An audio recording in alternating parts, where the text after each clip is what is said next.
هل استيقظتم اليوم على وقع اهتزاز الجدران؟ هل شعرتم أن الأرض تحت أقدامكم لم تعد ثابتة؟ الخبر الذي تصدر العناوين في الساعات القليلة الماضية ليس مجرد خبر عابر، بل هو إنذار مفاجئ من باطن الأرض أثار الرعب والهلع في قلوب الآلاف من إخواننا على الحدود المغربية المالية. في تمام الساعة 4:22 من فجر هذا اليوم، وبينما كان الناس يغطون في نوم عميق، سجلت أجهزة الرصد الزلزالي العالمية وعلى رأسها هيئة المسح الجيولوجي الأمريكية USGS هزة أرضية مفاجئة وعنيفة بلغت قوتها 4 درجات و18 درجة على مقياس ريختر. المركز شمال دولة مالي. لكن الصدمة الحقيقية لم تكن في القوة الرقمية فقط، بل في القرب الجغرافي الشديد والمقلق من أقاليمنا الجنوبية العزيزة في المملكة المغربية. لنكن دقيقين وننقل لكم الواقع كما هو. سكان إقليم أوسرد وجهة الداخلة وادي الذهب وجدوا أنفسهم وجها لوجه مع لحظات مرعبة من الهلع.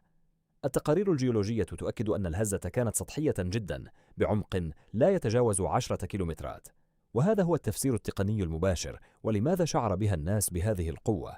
فرغم أن مركز الزلزال يبعد عشرات الكيلومترات عن التجمعات السكنية المغربية، إلا أن الموجات الزلزالية السطحية تنتشر بسرعة وتأثير أكبر على السطح. في علم الجيولوجيا، كلما كان الزلزال سطحيا زاد تأثيره التدميري المحتمل وزاد المدى الجغرافي الذي يشعر بالاهتزاز. لنتحدث بلغة الأرقام والمسؤولية على الأرض. السلطات المغربية والفرق التقنية المختصة وعلى رأسها معهد الجيوفيزياء الوطني دخلت في حالة استنفار قصوى منذ اللحظات الأولى لوقوع الهزة. لم يكن الاستنفار بسبب وجود دمار، والحمد لله وحده، ولكن لأن المنطقة الحدودية تعتبر منطقة حساسة تكتونيا، وأي نشاط زلزالي فيها يتطلب مراقبة دقيقة. التقارير القادمة من أوسرد والداخل تؤكد أن المواطنين خرجوا إلى الشوارع خوفا من انهيار المباني، خاصة في المناطق التي تعتمد على البناء التقليدي، وهذا رد فعل طبيعي ومشروع في مثل هذه الظروف. ولكن ما الذي يحدث بالضبط في باطن الأرض في تلك المنطقة؟ المنطقة المعروفة بشمال مالي والحدود الجنوبية للمغرب لا تقع فوق خطوط صدع رئيسية معروفة عالميا، لكنها تقع فوق تشكيلات صخرية قديمة جدا وتخضع لضغوط تكتونية ناتجة عن تحرك الصفيحة الإفريقية.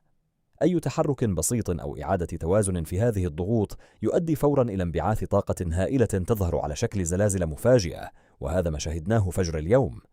الخبراء الجيوفيزيائيون في المغرب والعالم يراقبون الآن ما يسمى بالهزات الارتدادية أو أفتر شوكس. فالسؤال الأهم الذي يطرحه الجميع الآن بخلع: هل هذا هو الزلزال الرئيسي الذي أفرغ كل الطاقة، أم أنه مجرد مقدمة فور شوك لشيء أكبر وقدر الله؟ الإجابة العلمية الدقيقة تتطلب وقتا ومراقبة، لكن الحذر واليقظة هما الخيار الوحيد الآن. بالعودة إلى شهادات الناس الحية والتي رصدناها من منصات التواصل الاجتماعي والاتصالات المباشرة، يقول أحد سكان منطقة أوسرد الحدودية: كنت نائما وفجأة شعرت بالسرير يتحرك بعنف. ظننت في البداية أنه حلم، لكن صوت اهتزاز النوافذ وتشقق بعض الطلاء كان حقيقيا ومرعبا. خرجنا جميعا للشوارع ولم نعد حتى شروق الشمس. هذه الشهادة تتكرر بحذافيرها في كل القرى والمداشر الحدودية. الخوف هنا ليس من القوة الحالية للزلزال، بل من المجهول ومن الارتدادات التي قد تكون أعنف. وفي ظل هذه الأجواء المشحونة بالقلق يجب أن نكون واعين ومسؤولين. السلطات المحلية والوقاية المدنية والقوات المسلحة الملكية المرابطة على الحدود تتابع الوضع لحظة بلحظة، وهي مستعدة لأي طارئ. نؤكد لكم وبناء على البيانات الرسمية المتوفرة حتى هذه اللحظة لا توجد بلاغات عن خسائر في الأرواح أو الممتلكات داخل التراب المغربي، وهذا بفضل الله أولا، وبفضل أن المنطقة غير مكتظة عمرانيا بشكل كبير في نقطة الإحساس بالمركز. لكن الحذر يبقى واجبا ومقدسا. لماذا نهتم بهذا الخبر ونضعه في مقدمة تغطيتنا؟ لماذا نعتبره ترندا وطنيا وعربيا بامتياز؟ لأن استقرار الأرض هو أساس استقرار كل شيء: الاقتصاد، المجتمع، والأمن. في المغرب تعلمنا درسا قاسيا جدا من زلزال الحوز، وتعلمنا أن اليقظة والجاهزية هما السلاح الوحيد الناجع ضد غضب الطبيعة.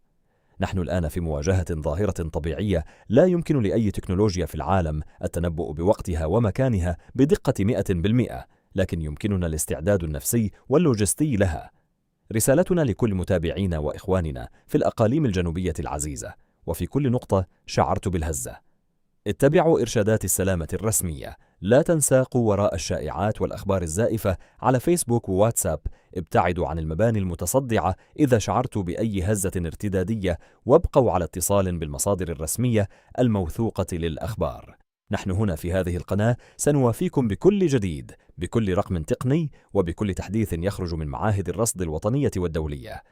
قبل أن نختم هذه التغطية العاجلة، نريد أن نعرف منكم، وأنتم المصدر الأول للحقيقة على الأرض: هل شعرتم بالهزة الأرضية فجر اليوم؟ في أي مدينة أو إقليم أنتم الآن؟ وهل لاحظتم أي شقوق أو آثار غير معتادة بعد هذه الهزة؟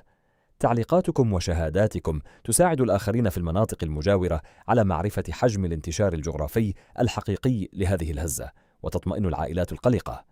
حفظ الله المغرب ملكا وشعبا وأرضا، وحفظ أهلنا وإخواننا في الجنوب وفي كل مكان في العالم العربي من كل سوء ومن شر الزلازل والمحن.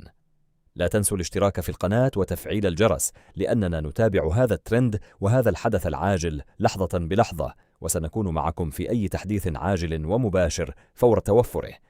شكرا لثقتكم بنا، وإلى اللقاء في التغطية القادمة، ونسأل الله السلامة للجميع.